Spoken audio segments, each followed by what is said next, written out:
ላለፉት 3 ቀናት ሲካሄድ የነበረው ኢትዮቴክ 25 የቴክኖሎጂ ኤክስፖ በስኬት መጠናቀቁ ተገለጸ።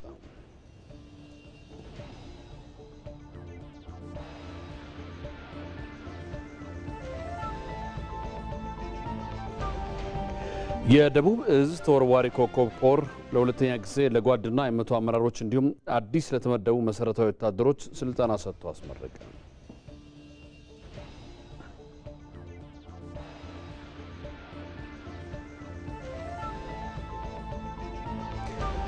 በአዲስ አበባ ከተማ የነዋሪውን ማህበራዊ ችግር ለመፍታት የተለያዩ ተግባራት እየተከናወኑ መሆኑን ከንቲባ አዳነች አቤቤ ተናገሩ።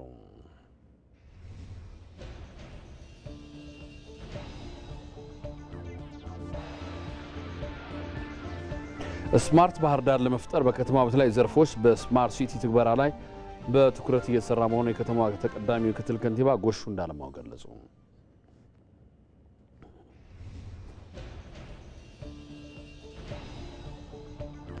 ትራምፕና ፑቲን በቀጣይ ያደርጋሉ የተባለውን የስልክ ውይይትን አስመልክቶ የዩክሬን ፕሬዝዳንት ዜሌንስኪ ከአሜሪካ ምክትል ፕሬዝዳንት ጄዲ ቫንስ ጋር በጣሊያን ሮም ተነጋግረዋል የሚሉት ዋና ዋናዎቹ ናቸው።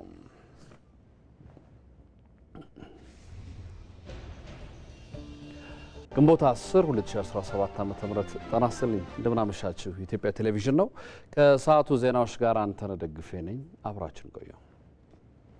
አሁን የአፍሪካ ኤአይ ሰሚት አዲስ አበባ ላይ ይካሄዳል። በዚህ ሰሚት ሰሞኑን እንደምናየው 1000 ገደማ ድሮን ስዋም ድሮኖች ያሉበት ሾው ይታያል። ያኔ ስለ ድሮን ስናወራ የነበረውና ዛሬ ግን 1000 ድሮን ሰማይ ላይ ለቀን የተለያየ ነገር ጽሁፎች ምናምኖች የምናየው 1000 ድሮን 1000 ሰው መድበናል ነው ኦፕሬት የምናደርገው። ኤአይ ነው የሚሰራው። ስለዚህ ኤአይ እንዴት ማሽን ማንቀሳቀስና ነገሮች መግለጥ እንደቻለ ኢትዮጵያ ውስጥ የሚታይበት ዘመን ደርሰናል። ይሄ በብዙ ዓለማትም ጥቂት ቦታ ከሚታይ በስተቀር ኤቭሪዌር የሚታይ ነገር አይደለም።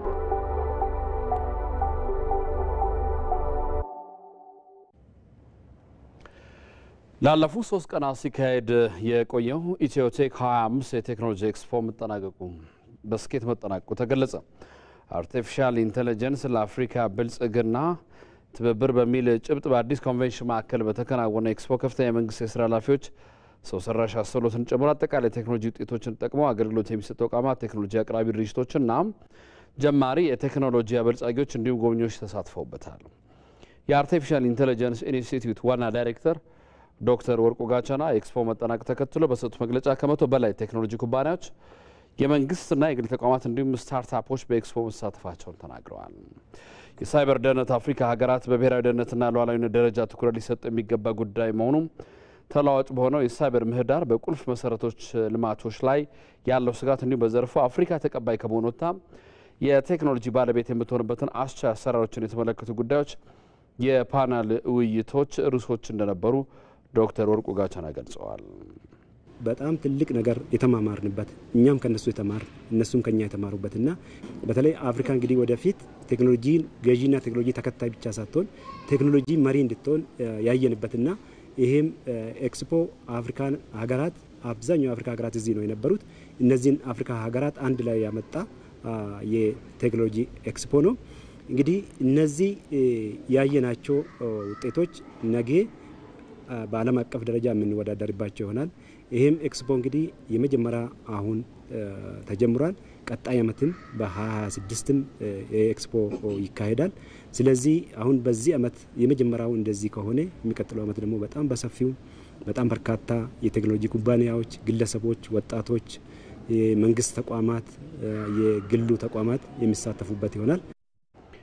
የኢንፎርሜሽን መረብ ደህንነት አስተዳደር ዋና ዳይሬክተር ወይዘሮ ትግስት አሚድ በኩላቸው ስኬታማ ነበር ባሉት ኤክስፖ ከ15000 በላይ ታዳሚዎች መሳተፋቸውን ገልጸዋል።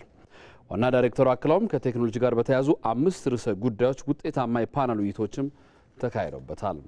እንደ ሪፖርተራችን ዮሐንስ ፋንታውን ዘገባ ኢትዮቴክ 2025 የቴክኖሎጂ ኤክስፖ ኢትዮጵያ እየፈጠረች ያለው የቴክኖሎጂ አቅም የታየበት ኤክስፖ መሆኑን በመግለጫው ላይ አመላክተዋል። ከ15000 በላይ ታዳሚዎች የተገኙበት በአይነቱ ልዩ የሆነ ደማቅ የቴክኖሎጂ ኮንፈረንስ አሳልፈናል። ባለፉት 3 ቀናት በዋናነት ካቀረብናቸው ጉዳዮች የአርቲፊሻል ኢንተለጀንስ፣ የሳይበር ሴኩሪቲ ስታርታፕ የፋይናንሻል ቴክኖሎጂና በተለይ የስማርት ሲቲን ታሳቢ አድርገን ነበር በአምስቱም ስፔክትረም ላይ በዛ ያሉ ወይም በርከት ያሉ አቅራቢዎች መጥተው ምርቶቻቸውን አገልግሎታቸውን አሳይተዋል ከዚህ ጎን ለጎን ደግሞ የፕራክቲካል ሴሽን ነበረን በፕራክቲካል ሴሽኑ በርከት ያሉ ውድድሮችን አዘጋጅተን ነበር የሃካቶንና የሮቦቲክስ በተለይ ኪኖት ስፒከሮችና ፓነሊስቶች ከዓለም አቀፍ ደረጃ የመጡ ታዋቂ ሰዎች የነበሩበት እንደመሆኑ ጥሩ ምክክሮችን አድርገናል ማለት ነው የኢትዮቴክ ኤክስፖ 25 የአዲስ አበባን ኮንፈረንስ ቱሪዝም ማዕከልነት ያጠናከረ እንዲሁም የኢትዮጵያን ቴክኖሎጂ አቅም ያሳየ ነው ሲሉ ከንቲባ አዳነች አቤቤ ተናገሩ የአዲስ አበባ ከተማ አስተዳደር ከንቲባ አዳነች አቤቤ ዛሬ የተጠናቀቀውን የኢትዮቴክ ኤክስፖ 25ን ጎብኝተዋል አባዲ ወይና ተጨማሪ ያለው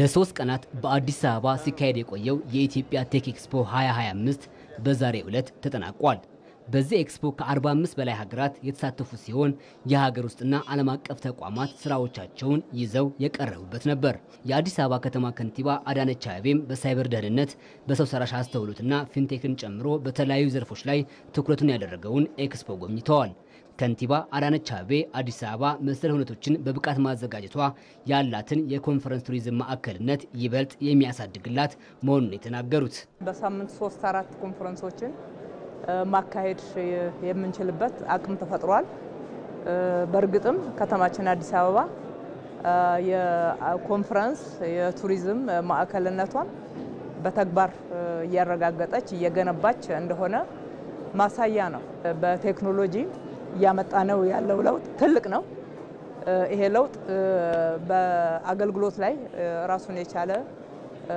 ለውጥ ይዞ ነው እየመጣ ያለው ከተማችን ስማርት ሲቲ ወደ መሆን እየሄደች ነው ዲጂታል ኢትዮጵያን ለማረጋገጥ ያስቀመጥነውን ግብ ማሳካት ላይ እንደደረስን ማሳያ ነው በዘርፉ ለተሰማሩ ወጣት ስራ ፈጣሪዎች የሚደረገው ድጋፍ ተጠናክሮ እንደሚቀጥል የገለጹት ከንቲባ አዳነች አቤቤ መሰል ዝግጅቶች የላቀ ፋይዳ አላቸውም ብለዋል ልጆቻችን በተለይ ስታርታፖችን ስናይ ልጆቻችን ላይ በቴክኖሎጂ እየመጣ ያለውን ውጤት በኤአይ እየፈጠሩ ያሉትን ፕሮዳክቶችና እያመጡ ያሉትን ውጤቶች ስንመለከት በእውነትም ይህንን በደንብ አጠናክረን ማስቀጠል የሚገባን የኢትዮጵያን የእድገት ደረጃ የሚያሳይ ለሀገራችን ትልቅ ብስራት ነውና ከሀገር ባለፈም ውጤታማ መሆን የሚችሉበትን እድል ማመቻቸት ይገባናል አንዱ የሚያመቻቸው እንደዚህ አይነት ኮንፈረንስና ኤግዚቢሽኖችን ማካሄድ ነው አዲስ አበባ ስማርት ከተማ ለመሆን ትኩረት ሰጥታ እየሰራች መሆኑን የተናገሩት ከንቲባ አዳነች አቤቤ በከተማ አስተዳደሩ የሚሰጡ አገልግሎቶች ወደ ዲጂታል ስርዓት እየተቀየሩ መሆኑን ገልጸዋል ከተማችን ዋናው ትልቁ ያስቀመጠችው ግብ ስማርት ሲቲ የመሆን ነው ስማርት ሲቲ ለመሆን ደግሞ ትልልቅ መሰረተ ልማቶች ላይ ትልልቅ ኢንቨስትመንት እያደረገች ነው ያለችው አሁን በኮሪደር ልማት የሰራናቸው ወደ 200 ኪሎ ሜትር የሚሸፍኑ ከተማችን ውስጥ ያሉ የመንገድ ኔትወርኮች መሰረታዊ የሚባሉ የቴክኖሎጂ መሰረተ ልማቶች የተገነባባቸው ናቸው ከነሱ ወደ ሶፍትዌሩ በመንወስድበት ሰዓት ኢንፍራስትራክቸር ላይ ተሰራው መሰረታዊ ስራ ስለሆነ ከተማችንን ስማርት ሲቲ ለማድረግ በጣም ወሳኝ ነው ወደ 187 የአገልግሎት አይነቶች ዲጂታላይዝ ተደርገዋል አዲስ አበባ ላይ ወደ አንድ ማዕከል ደግሞ ይሰበሰብናቸው ነው ለሶስት ቀናት ሲካሄድ የቆየው የኢትዮጵያ ቴክ ኤክስፖ ኢትዮጵያ በዲጂታል ቴክኖሎጂና በሰው ሰራሽ አስተውሎት የደረሰችበትን ደረጃ የታየበት እንደነበር ተገልጿል በሌላ በኩል በአዲስ አበባ ከተማ የነዋሪውን ማህበራዊ ችግር ለመፍታት የተለያዩ ተግባራት እየተከናወነ መሆኑን ከንቲባ አዳነች አቤቤ ተናግረዋል በአዲስ ከተማ ክፍለ ከተማ በዝቅተኛ የኑሮ ደረጃ ላይ ለሚገኙ ነዋሪዎች የተገነባ የጋራ መኖሪያ ቤት ርክክብ ተካሂዷል የነቃቸው ሰማው ተከታትሎታል ጌታቸው ባልቻ ያቀርበዋል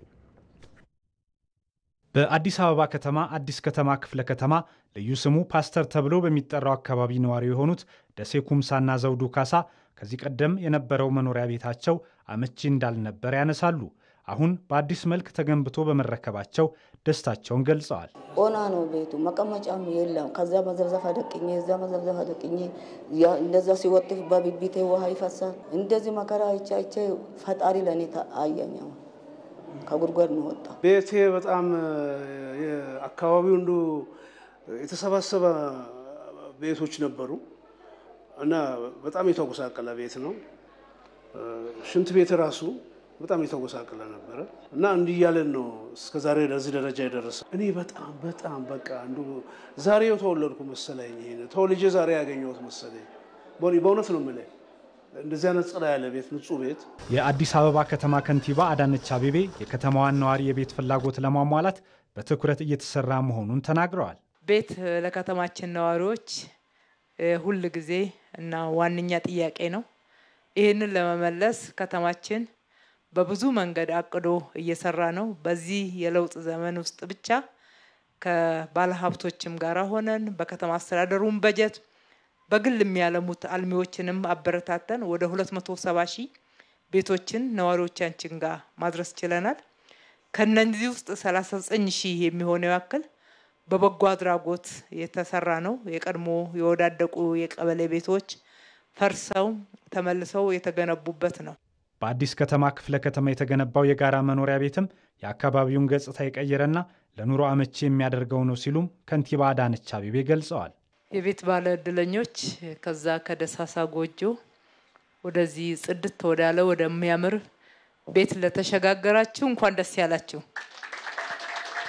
የአካባቢው ማህበረሰብ አካባቢው እንደዚህ ጽድት ብሎ ቤት ብቻ ሳይሆን ጥሩ የመኖሪያ አካባቢ አግኝታችኋል። መጀመሪያ ወደዚህ ሰፈር ስንመጣ ገብቶ አፍርሶ ለማስጀመር እንኳን መግቢያው በጣም ችግር ነበረ።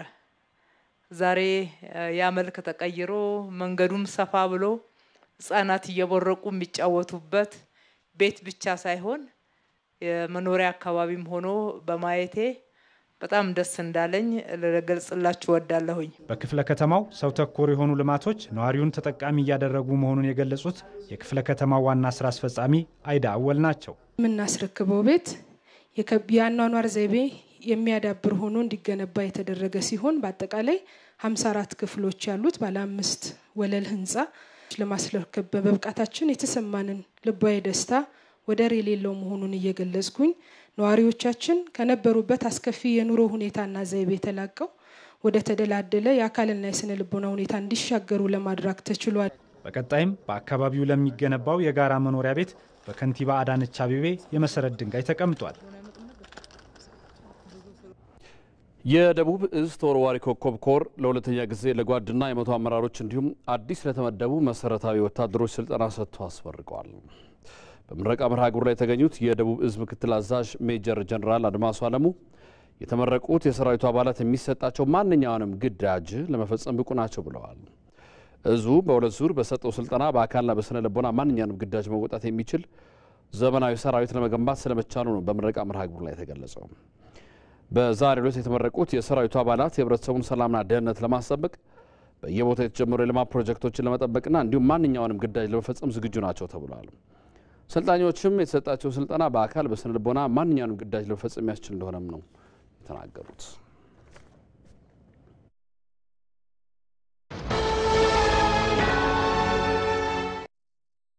ኃላፊነቶች ሲበዙ ዘመናዊ መፍትሄ መጠቀም ብልህነት ነው። አዲሱ ሲቢ ብር ፕላስ የገንዘብ ዝውውር ባህሉን ይበልጥ ሊያዘመን መጥቷል። ለተለያዩ ሰዎች ገንዘብ ለመላክ ጊዜ መፍጀት ቀርቷል። ተሻሽሎ የመጣው ሲቢ ብር ፕላስ በአንዴ ለብዙ ሰዎች መላክ ያስችላል። የአየር ሰዓትና የሚላክ ገንዘብ ደግሞ ስልኩ ቀኑን ጠብቆ እንዲልክና እንዲሞላ ማድረግ። ከሲቢ ብር ወደ ሌላ ሰው ለመላክ ማጂክ ፔይ ፈጣንና ቀላል አማራጭ ነው። አሁን ባሉበት ሆነው የኮንዶሚኒየም ብድር ክፍያውን መክፈል ይችላሉ። ገንዘብ ለመጠየቅ ሊንክ ፈጥሮ ወደሚፈልጉት ሰው መላክ ብቻ በቂ ነው። ገንዘብ ሲቢ ብር ሂሳቡ ላይ ባይኖርም ችግር አይደለም። የባንክ ሂሳቡን በሲቢ ብር ፕላስ በኩል ያገኙታል። የጉዞ ትኬት፣ የዲኤስቲቪ ሌሎች ተጨማሪ አገልግሎቶችን ወደ ሲቢ ብር ፕላስ ሚኒ አፖች ጎራ ይበሉ። መተግበሪያውን ከአፕ ስቶር ወይም ከፕሌይ ስቶር በማውረድ ባሉበት ሆነው መመዝገብ ይችላሉ። ሲቢ ብር ባሉበት ሁሉ አለ። የኢትዮጵያ ንግድ ባንክ ሁሌም የሚተማመኑበት ባንክ።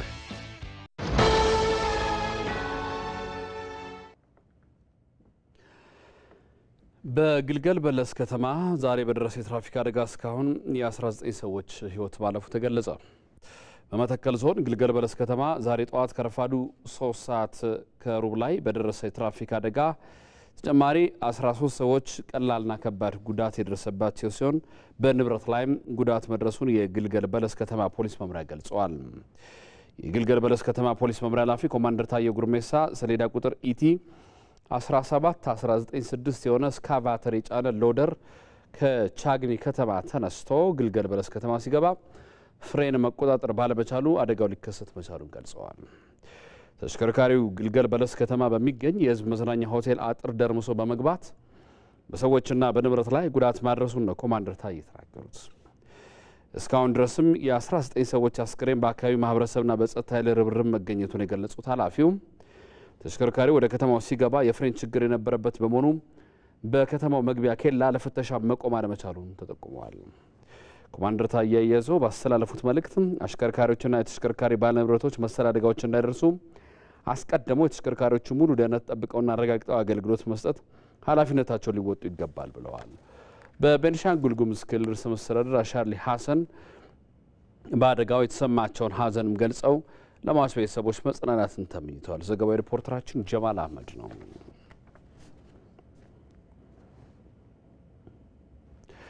ኢትዮጵያ የባህር በር አማራጭ ላይ የጀመረችው ዲፕሎማሲ ጥረት ወጥነት ባለው መንገድ ሊመራ እንደሚገባ ምሁራን ገለጹ። ሪፖርተራችን ሚካኤል ገዙ የሰላሌና ቦረና ዩኒቨርሲቲ ሕግ ምሁራንን አነጋግሮ ተከታዩን ዘገባ አሰናድቷል። በዓለማችን ላይ ብዙ የህዝብ ቁጥር ኑሯቸው የባህር በር ከሌላቸው ሀገራት መካከል ኢትዮጵያ ተጠቃሽ ነች። ኢትዮጵያ በታሪክ አጋጣሚ ያጣችው የባህር በር የሀገሪቱ የገቢና የውጪ ንግድን ጨምሮ በቀይ ባህር ቀጠና ሊኖራት በሚገባ ሚና ላይ አሉታዊ ተጽዕኖ አሳድሯል። ከኢትዮጵያ ቴሌቪዥን ጋር ቆይታ ያደረጉት በሰላሌ ዩኒቨርሲቲ የህግ ትምህርት ክፍል መምህር የሆኑት ዘላለም ተስፋዬና በቦረና ዩኒቨርሲቲ የህግ ትምህርት ክፍል መምህር የሆኑት ቡልቻ ንጉሴ መንግስት የባህር በር አማራጭ ላይ የጀመረው የዲፕሎማሲ ጥረት ሀገርን ወደ ተሻለ ምዕራፍ የሚወስድ ስለመሆኑ አንስተዋል። የነበረ በታሪክ አጋጣሚ ግን ከስህተቶቻችንም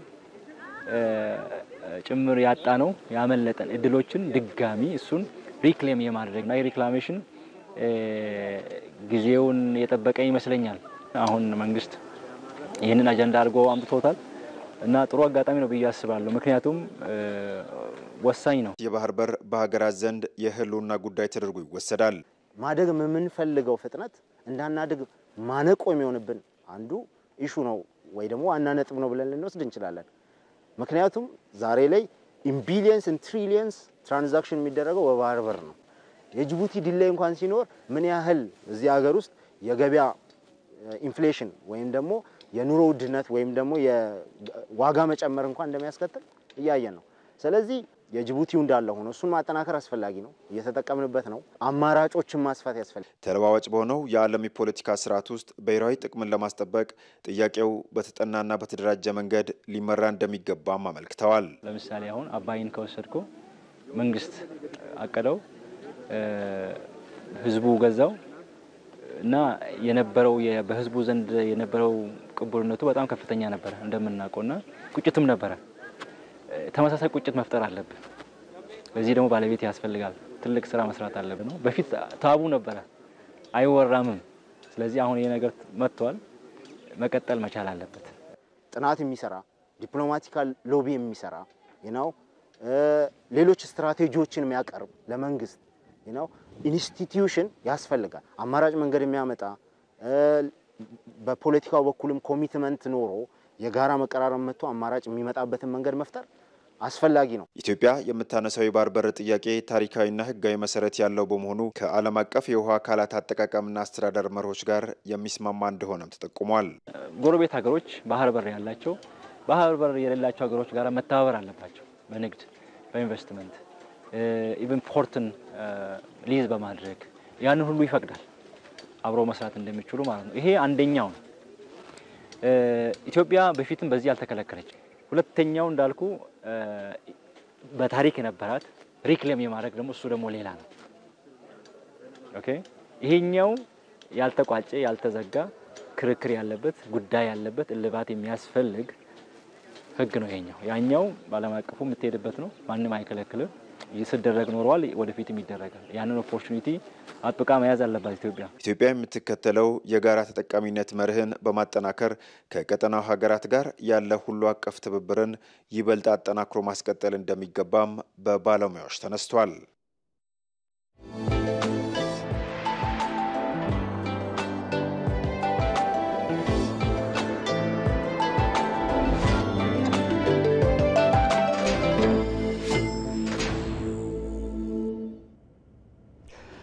በአዲስ አበባ ከተማ አስተዳደር እየተገነባ የሚገኘው የቀበና ወንዝ ዳርቻ ልማት አካል የሆነው ከጣሊያን ኤምባሲ ጀርባ እስከ ቤላ ድልድይ ያለው ፕሮጀክት ተጠናቋል። ፕሮጀክቱ ህብረተሰቡን ጠቃሚ የሚያደርጉ ልዩ የ500 ሜትር ተንጠልጣይ ድልድይን ጨምሮ የተለያዩ አገልግሎቶች በውስጡ ይዟል። ስለ ፕሮጀክቱ አሁናዊ ገጽታ ሞላ አለማየሁ ያስቃኘናል።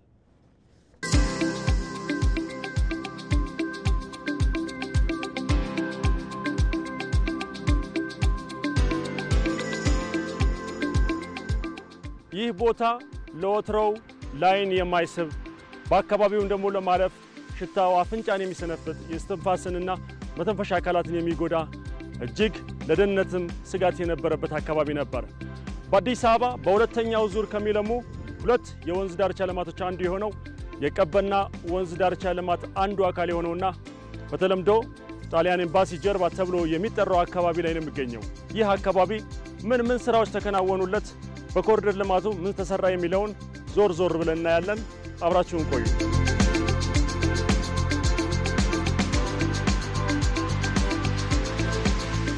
በዚህ በቀበና ወንዝ ዳርቻ ልማት ከተሰሩ ስራዎች መካከል ነዋሪው ክረምት ከበጋ ሳይቸገር የሚሻገርበት ድልድይ አንዱ ሲሆን ከዚህ በተጨማሪም የወንዙ መጠበቂያና ስነ ምህዳሩን የሚያለሙ አረንጓዴ ልማቶች ተከናውነውለታል።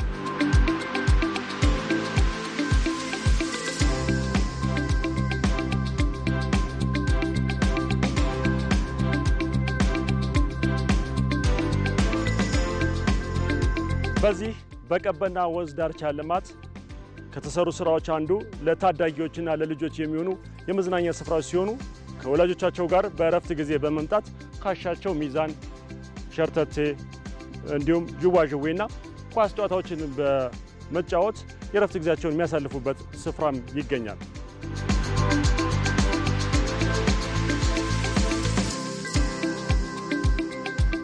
አሁን የምንገኝበት የቀበና ወንዝ ዳርቻ ላይ ነውና የወንዝ ዳርቻ ልማትን የሚያስተባብሩት እርስዎ ኖት። ምን ስራዎች ተሰሩ ማለት ይቻላል? ይህ አካባቢ ተፈጥሮና ሁኔታው ምቹ ስለሆነ እነዚህ አይነት ፕላዛዎች ተገኝተዋል። ይሄ ላይ ሰርግ እና የተለያዩ ኢቨንትስ ማከናወን ይቻላል። ከዛ ከላይ በላኩ ደግሞ ያለው የመጫወቻ ሜዳ አለ፣ የእግር ኳስ ሜዳ አለ። ከሱ ላይ ደግሞ መቀመጫዎች አሉ። በዚህ በላይ በኩል ተሻግሮ የምታዩት ከማዶ የምታዩት ተንጠልጣይ ድልድይ ያለው ወደ 500 ሜትር ያንን ተንጠልጣይ ድልድይ ተሻግሮ ከላይ የምናያቸው ካፍቴሪያ፣ የልጆች መጫወቻ፣ የመኪና ፓርኪንግ፣ የሳይክል ፓርኪንግ የመሳሰሉ አሉ ማለት ነው። እነዚህን በዚህ ሰርኩሌት አድርጎ ችኛዋንም ድልድይ ተሻግሮ ወደዚህ የሚገናኝበትና በሁለቱም አቅጣጫ ሄዶ ቤላጋ የሚገናኙበት ሁኔታ ነው ያለውና በጣም ደረጃውን የጠበቀ የኮንክሪት አስፋልት አለ። ይሄ ለወክዌይ ይሰራል። ስራው አፈጻጸሙ ደረጃ ላይ ደርሷል ማለት ይቻላል። አሁን አጠቃላይ በተሰሩ የሚያስተባብሩት እንዲሁም ደግሞ ምን ተሞክሮ ተገኘ? የወንዝ ዳርቻ አዲስ ከመሆኑ ጋር ተያይዞ በሁለት ከፍለን ልናይ እንችላለን። እኔ ወደ 20 ምናምን ኪሎ ሜትር የወንዝ የቀበና ከቅድስትና ኪዳነ ምሕረት በቅንጦጦ ቅድስት ኪዳነ ምሕረት ጀርባ ጀምሮ እስከ ቀበና ይመጣል። ይሄ ደግሞ ሄዶም እዛውን ቀበና ይገኛል። ከዛ ባለፈ ደግሞ ከ4 ኪሎ የግንፍሌ ወንዝ እስከ አጎዛ ወይም ኡራኤል ድረስ የሚወስዱ ይሆናል። 100% ያጠናቀቅ ነው። የዚህ ከጣሊያን ኤምባሲ ጀርባ እስከ ቤላ ድልድይ ድረስ ያለው 100% ተጠናቋል። የግንፍሌ ደግሞ 3 ኪሎ ሜትር ነው። እሱም ከ4 ኪሎ እስከ አጎዛ ወይም ኡራኤል ድረስ ያለው ከሞላ ጎደል 99% አካባቢ አጠናቀናል። የማጠቃለያ ስራ ነው የሚቀረን። ሌሎቹ ክረምቱ ከመግባታቸው በፊት በ100% አጠናቀን ለአገልግሎት ክፍት የምናደርግበት ሁኔታ እንፈጥራለን ማለት ነው።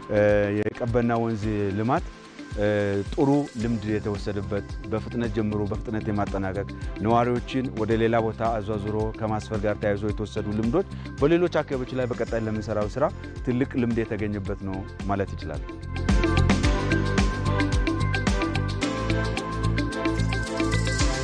በሁለተኛው ምዕራፍ ከሚገነቡ የወንዝ ዳርቻ ልማቶች አንዱ በሆነው የቀበና ወንዝ ዳርቻ ልማት በተለምዶ ጣሊያን ኤምባሲ ጀርባ አካባቢ የሚገኘው ይህ ተንጠልጣይ ድልድይ አንዱ የሥራው አካል ሲሆን ይህ ድልድይ ለቱሪስት መስህብነት ከማገልገል ባሻገር ከወንዙ ግራና ቀኝ ለነበሩ የህብረተሰብ ክፍሎች እፎይታን የፈጠረ ነው።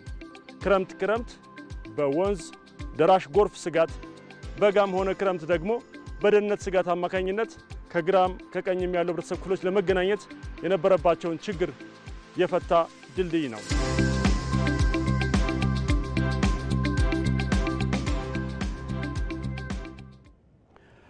ስማርት ባህር ዳር ለመፍጠር በከተማ በተለያዩ ዘርፎች በስማርት ሲቲ ትግበራ ላይ በትኩረት እየተሰራ መሆኑን የከተማዋ ተቀዳሚ ምክትል ከንቲባ ጎሹ እንዳለማው ገለጹ።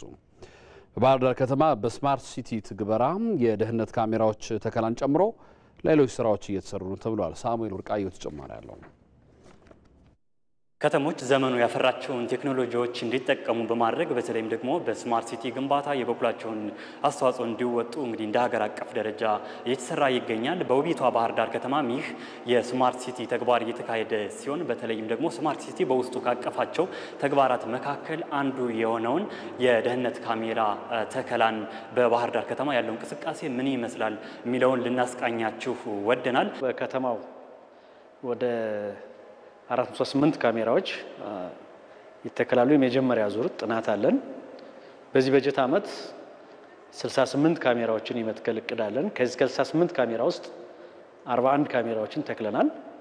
ከ41 ካሜራዎች ውስጥ እዚህ ስክሪን ላይ የምትመለከቷቸው 39 ካሜራዎች ወደ ሰርቨር ክላስ ኢንቴግሬት ተደርገው አገልግሎት መስጠት ላይ ይገኛሉ ማለት ነው። ስማርት ባህር ዳር ትግበራን እንዴት እንምራው የሚል ራሱን የቻለ የባለሙያዎችና የአመራር ቡድን ተቋቁሞ ስራው ተጀምሯል። ከዚህ አኳያ ናምበር 1 የጀመርነው የስማርት ሴኩሪቲ ወይም ደህንነቱ የተጠበቀ ከተማ የማድረግ ስራችን ነው።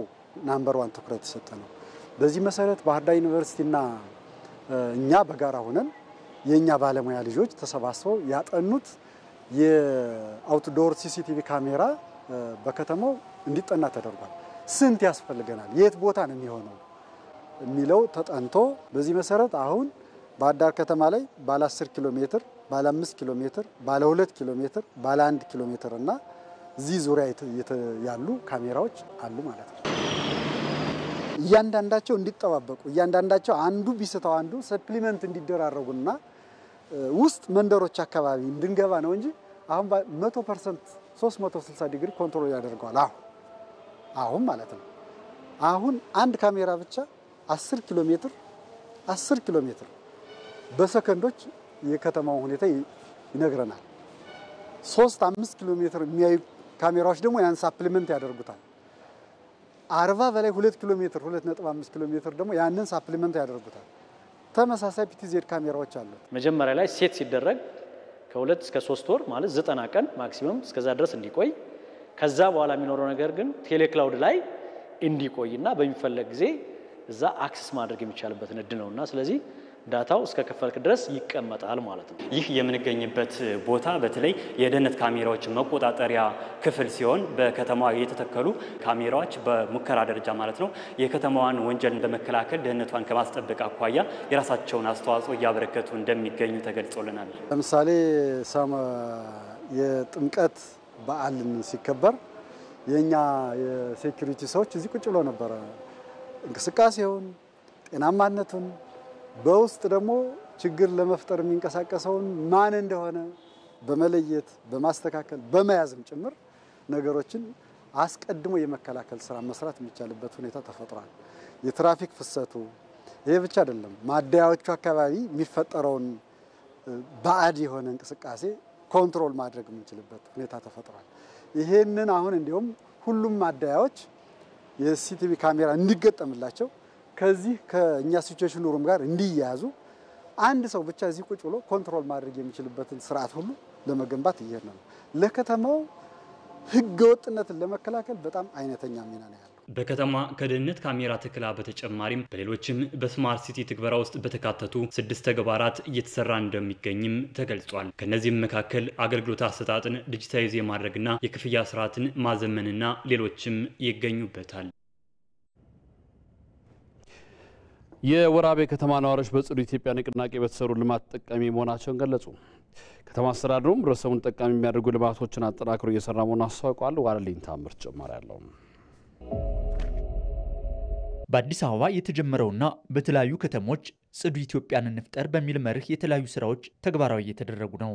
ይህ የህዝብ ተጠቃሚነትን ለማሳደግ ጽዱ ኢትዮጵያ ተብሎ በከተሞች እየተሰራበት ያለው ንቅናቄ በወራቤ ከተማም ተጀምሯል። ከከተማዋ ነዋሪዎች መካከል ወይዘሮ ፈዲላ ከድር በስራ ቦታው አካባቢ በነበረው የመጸዳጃ ቤት እጥረት ስራቸውን በአግባቡ ለመከወን ተቸግሬ ነበር ነው የሚሉት። እስከ 12 ሰዓት ድረስ እዚህ ነው የሚሰራው፣ ሻይ ቡና ማለት ነው የሚሰራው። ግን እስከዛውም ድረስ ስቸገር ነው የምውለው። ቤቴ ሩቅ ነው፣ ተቸግሬ ሽንቴን ይዤ ውዬ ነው ሌላ ቦታ የምሄደው። ለምንድን ነው እዚህ አካባቢ ሽንት ቤት የለም? ሽንት ቤት ለሌለ አሁን ግን ሽንት ቤት ተሰርቷል። አልহামዱሊላህ። በከተማዋ በአሁኑ ወቅት ከጽዳት ጋር ተያይዞ የነበሩ ችግሮችን ለመፍታት ብሎም ከተማዋን ጽዱና ውብ ለማድረግ ዓላማ ያደረጉ ስራዎች እየተሰሩ ነው።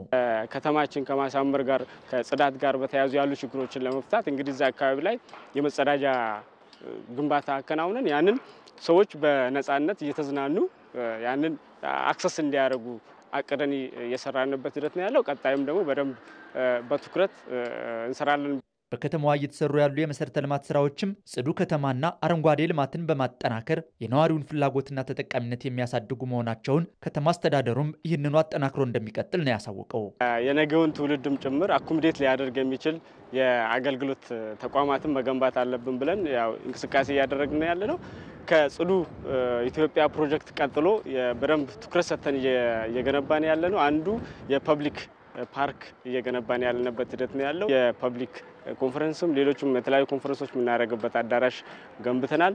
በተመሳሳይ ደግሞ ኮፊ ሃውስም ጭምር እንትን ብለን ሌላው የግሪነሪ ስራዎች እዚህ ፓርክ ውስጥና የወንዝ ዳርቻ ልማት አቅደን እየሄድን ያለንበት ሂደት ነው ያለው። ከዚህ ከመዝናኛውና ከአገልግሎት ከዚህ ከጽዳት ከከተማ ውበት ጋር በተያያዘ የምንሰራቸው ስራዎች እንዳለ ሆኖ ሌሎችም ስራዎችን ግን ጎን ለጎን አያይዘን በዚህ ዓመት ላይ አቅደን እየሰራን ያለንበት ሂደት ነው ያለው። የወራቤ ከተማ ነዋሪዎችም እየተሰሩ ባሉ ልማቶች ደስተኛ መሆናቸውን ገልጸው ስራው ተጠናክሮ እንዲቀጥል ጠይቀዋል።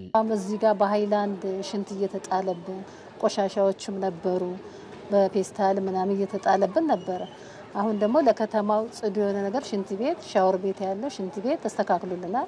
በቅርብ ጊዜ ስራ እንደሚጀምርልን ነው ለከተማው ማለት ነው። አሁን ማሻአላህ ጥሩ ነገር ነው ተደረገልን። ልጆቻችንም እየተቸገሩ ነበር። እዚህ ሰፈር ብዙ ማህበረሰብ ከመኖሩ አንፃር ሽንት ቤት እዚህ ጫት ቤት ምናምን ብዙ ሰው ስለሚመጣ የመጣሰው ሁሉም ብዙ ሰው እዚህ ሰፈር ስለሚቀመጥ ማለት ነው። አሁን ይሄ ሽንት ቤት በመሰራቱ በጣም ነው ደስ አለኝ። ፕሮቶኮሉን ጠበቃ ሻወር ቤት አለው፣ ሽንት ቤት አለው፣ እንትን ሁሉ ነገር መስተካከሉ በጣም ደስ ብሎኛል።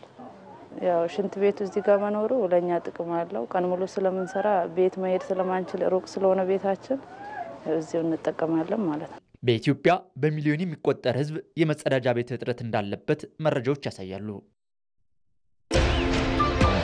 በነገው የአዲስ ቀን የዜና መሰናዶ የሀገር ጉዳይ ስለ ስታዲየሞቻችን ግንባታ መዘግየትና የደረጃ ጥራት እናነሳለን። ኢትዮጵያ በእግር ኳስና በአትሌቲክሱ ዘርፍ አቅምና ክህሎት ያላቸው ስፖርተኞች ይኑራት እንጂ አቅማቸውን የበለጠ የሚያሳድጉባቸውም ሆኑ ለውድድር ምቹ የሆኑ ስታዲየሞችና የመሮጫ ትራኮች ችግር ቢኖሩ በዘርፉ ማነቆች ውስጥ ይመደባሉ። በብዛትና በጥራት ስታዲየሞችም ሆኑ የስፖርት ማዘውተሪያ ስፍራዎች አለመኖርና የጥራት ችግር መኖሩ ሲደራረብ ዘርፉ በእንቅርት ላይ ጆሮ ደግፍ እንዲሆንበት አድርጓል። ነገ በአዲስ ቀን የዜና መሰናዶ የሀገር ጉዳይ ስቴዲየሞቻችን የተጋረጠባቸው ችግሮች ምንድናቸው? ችግሮቹ በስፖርቱ ዘርፍ ላይ ያሳደሯቸው ተጽዕኖችና መፍትሄዎቹ ዙሪያ የሚመለከታቸውን አካላት ስቱዲዮ ጋብዘን እንጠይቃለን።